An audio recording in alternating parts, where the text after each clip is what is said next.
Gaueko 10:26 Unai Alberdi buruz-buruko B serie txapelketako finalerdietan izango da 22:10 irabazi dio Julen Eguigureni Idiazabalgo Igarondo pilotalekuan buruz-buruko B serie txapelketako final laurdenetako ligaxkako A-multzoko 3. jardunaldiko 2. norgehiagoka eta azpeitiarra hainbat urteren ondoren finalerdietan izango da azken aldiz 2022 urtean, hau da, debuta egin zuen urtean izan zen, eta aurten berriro ere 4 urteren buruan hortxe izango da 2. mailako 4 onenen artean. Gogora ezagun, batetik Eguigurenek Rekalderi irabazi ziola Gasteizko hogeta pilotalekuan aurreko jardunaldian, eta Alberdik berriz Agirreren aurka Zorigaiztoko norgehiagoka hori irabazi zuen. Zorigaiztokoa zergatik Gernikan, Agirrek 6-4 irabazten zioala min hartu zuen, eta horren ondorioz aste honetan ere ez du Rekalderen aurka jokatzerik izan.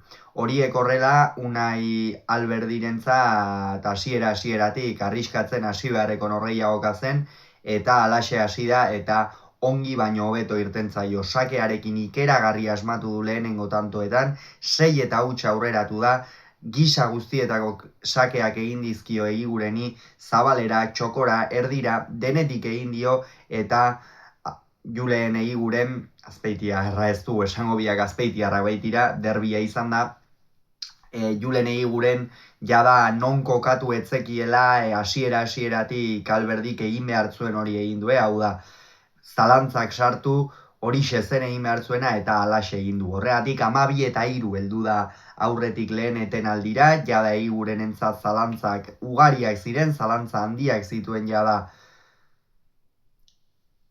Eguigurenek, eta horrek Alberdirentzako ere presio apur bat sortuko zuen, izan ere, alde handiarekin irabazten ari zen, baina norgehiagoka itxi beharra zeukan, eta gainera Eguigurenek 16 tanto baino gehiago ez egitea behar zuen, ez? Eta hori ez da sekula erraza izaten, are gutxiago buruz-burukoan jakinda takadaka joan ohi dela, eta hor izan du une kritiko bat Alberdik, hor Eguigurenek tanto batzuk jarraian egin ditu, eta hor baloratzekoa da eta aipatzekoa da Alberdik egin duen kudeak, eta hasieran Eguiguren partidatik irten da ikusi dugu ezin zuen dominatzera pasa Alberdiren merituagatik, noski naiz eta sakea eraman urrengo pilotaka da Alberdik ikeragarri gaizto jartzen zuen, eta hori funtsezkoa izan da Alberdi pilota gaizto jartzea, eta horren ondoren etorri da, apur bat berriro ere Alberdiren gorakada, ez? 10 eta 16 hurbildu da Eguiguren, hor bazirudien Alberdiri, urduritasunak edo zalantzak sartuko zitzaizkiola, baina ez, berriro ere sakearekin asmatu du, berriro ere Eguiguren partidatik irtetea lortu du, eta 18-10 ondoren zuzenean joan da 22, eta aipatu moduan 4 urteren buruan berriro ere finalerdietan izango da Unai Alberdi.